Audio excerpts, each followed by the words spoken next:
From a spark to a fire, from a whisper to a story, a child discovers a voice. Good morning, everyone. I'm Adya Anand Kale. I'm 13, a 3 times young published author, a first rank achiever, and a DSO silver medalist.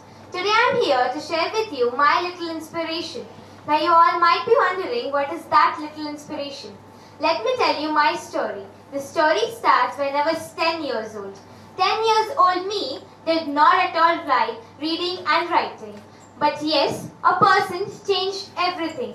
My teacher, who introduced me to the magical world of novel reading. That was the time when I held my first book for reading. And that was really fantastic. Because the first time, it was like I felt the stories were alive. They were not locked inside the covers, but they were jumping in my thoughts. And that was when I had started liking reading books. And the story is now starting. A seed sown in the soil, which came to become a big tree now.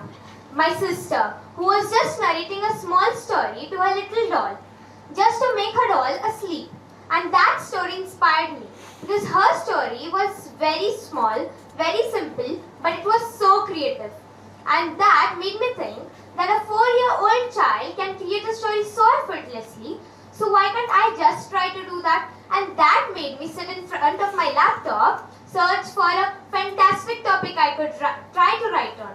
And that was the day when I came to an end of my first book, theme, Friendship. And I named it after my theme, as Friends.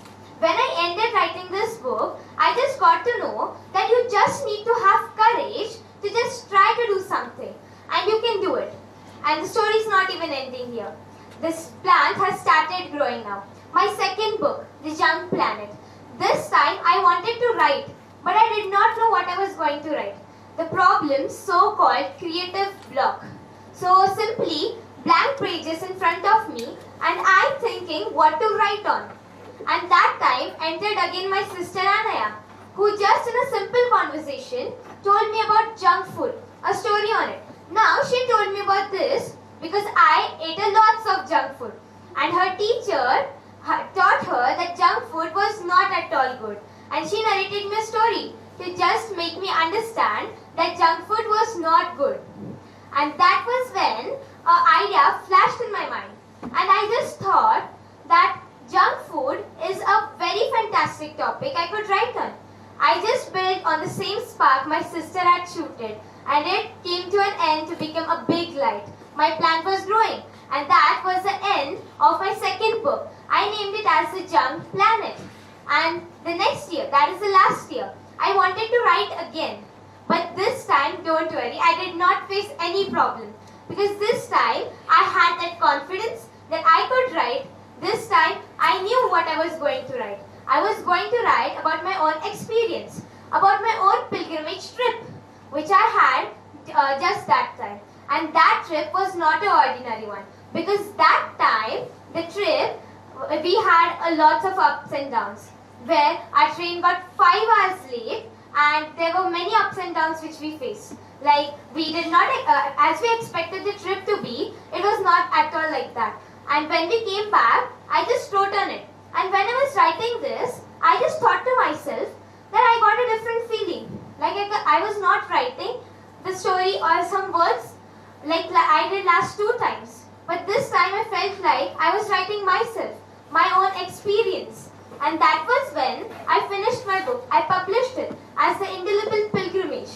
And that time, I just went back and thought to myself, I, a 10-year-old girl, was not at all interested in reading and writing, but now has come to an end of writing 3 books. So how did that all happen? And when I went back and asked myself the same question, a very simple answer which came from my heart was persistence, patience, and a platform. That was all possible because of my 3 inspirations. First, the biggest inspiration but the smallest of the story, my little sister Anaya, who was 4 years that time. My second inspiration, my teacher, who really helped a lot and brought the phrase in my life that a good reader is a good writer. That is really true. She introduced me to novel reading. And fourth, nobody other than Sudha Murthy, my favorite author. Her simplicity really impacted me. If her simple words could change many people, so even my simple words could change you. So here, if I, a 13-year-old child, can write 3 books, then why can't you? And here the story is not even ending. This Wednesday, I have been publishing my 4th book, Uttarayana. And here is the tree is not starting, because this tree is going to grow and write many books now and going to bear many sweet fruits. And here, let me tell you, innovation can not only be in the field of technology, science, etc. But it can also be in the field of literature, like I did.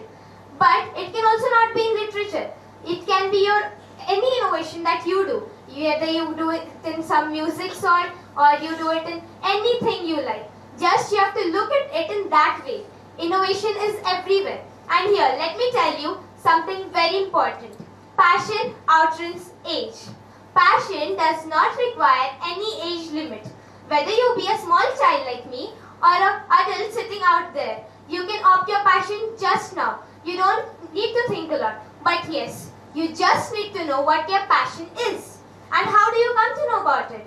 You open your eyes and open your ears. Listen and see everything around you. Learn from every moment and every experience you go through. Then gather it all together and form a best personality of yours. And I'm very sure that that personality of yours will definitely know what your passion is. And when you know about your passion, just don't wait for anything.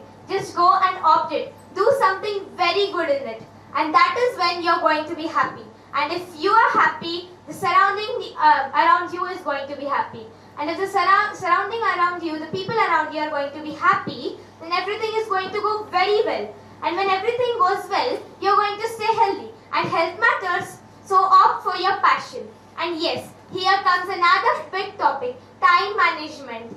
So many of you here go for jobs, do works. Many of you here are students who learn in colleges or schools. You need to manage your work time, your passion time. You cannot only go for passion or not only go for work. You have to manage, you have to divide your time in every small second you spend should be spent fruitfully. So time management is a very big thing. And here, I like one more time, passion outruns age. Go and find your passion. Thank you.